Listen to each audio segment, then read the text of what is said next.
महाराष्ट्र नगरपंचायत नगरपालिका अधिनियम कायदा 1965 नुसार ज्या ग्रामपंचायतची लोकसंख्या ही 10,000 ते 20,000च्या दरम्यान आहे आणि त्या गावामध्ये 20% वर नागरिक हे अकृषक व्यवसाय करतात, अशा ग्रामपंचायती नगरपंचायतमध्ये रूपांतरित होण्यास पात्र असतात। या अनुषंगाने बुलढाणा जिल्ह्यातील सर्वात मोठी ग्रामपंचायत म्हणून नावलौकिक असलेल्या डोणगाव ग्रामपंचायतचा नगरपंचायतमध्ये रूपांतर होण्याचा प्रस्ताव ग्रामपंचायत कार्यालय, मुख्य कार्यपालन अधिकारी बुलढाणा आणि जिल्हाधिकारी साहेब यांच्यामार्फत शासनाकडे 1 वर्षापूर्वीपासून प्रलंबित आहे। ग्रामविकास मंत्रालयाचे प्रधान सचिव एकनाथ डवले साहेब बुलढाण्याला आले असता मी डोणगाव नगरपंचायतीचा जो प्रस्ताव आहे तो प्रस्ताव शासनाने तात्काळ मंजूर करावा अशा पद्धतीचं एक निवेदन त्यांना दिलं व त्यांच्यासोबत चर्चा केली असता सदर प्रस्ताव हा मंत्रालयामध्ये वित्त विभागाच्या मंजुरातीसाठी त्या ठिकाणी प्रलंबित असल्याचं त्यांनी त्या ठिकाणी सांगितलं। वित्त मंत्रालयात सन्माननीय उपमुख्यमंत्री अजितदादा पवार साहेब यांच्या मंत्रालयामध्ये हे प्रकरण प्रलंबित असल्याचं कळाल्यानंतर सन्माननीय आमदार मनोजदादा कायंदे,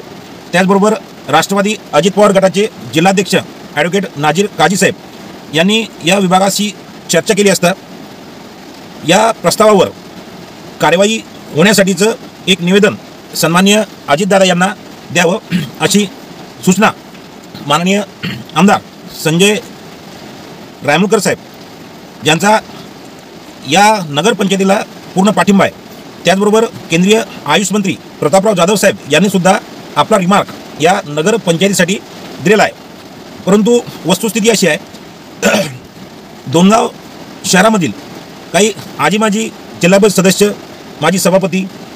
पंचायत समिती सदस्य या लोकांनी डोणगाव ग्रामपंचायत ही नगरपंचायतीमध्ये रूपांतरित होऊ नये यासाठी आपली ताकद त्या ठिकाणी लावलेली आहे। या स्वार्थी नेत्यांना डोणगाव ग्रामपंचायत नगरपंचायतीमध्ये रूपांतरित झाल्यास त्यांचं गाव हे जिल्हा परिषद सर्कलमधून बाहेर पडून या लोकांना जिल्हा परिषद आणि पंचायत समितीसारख्या निवडणुकीमध्ये उभं राहता येणार नाही या भीतीने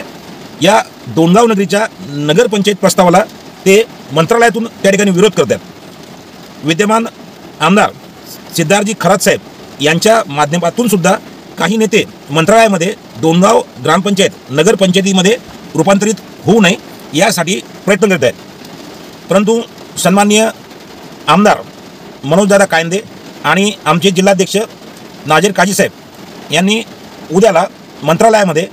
सन्माननीय अजितदादा पवार यांची भेट घेण्यासाठी मला वेळ दिलेली आहे आणि डोणगाव नगर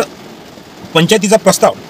अजितदादा यांच्या वित्त विभागाने मान्यता देऊन तात्काळ त्या ठिकाणी मंजूर व्हावा, मान्यता मिळावी यासाठी मी प्रयत्न करणार आहे आणि त्यासाठी पाठपुरावा करणार आहे। डोणगाव येथील सर्व नागरिकांना माझी विनंती आहे की आपण सुद्धा डोणगाव ग्रामपंचायत नगरपंचायतीमध्ये रूपांतरित होण्यासाठी जो आम्ही प्रयत्न करतो आहे त्या प्रयत्नाला पाठिंबा द्यावा, सहकार्य करावं। धन्यवाद।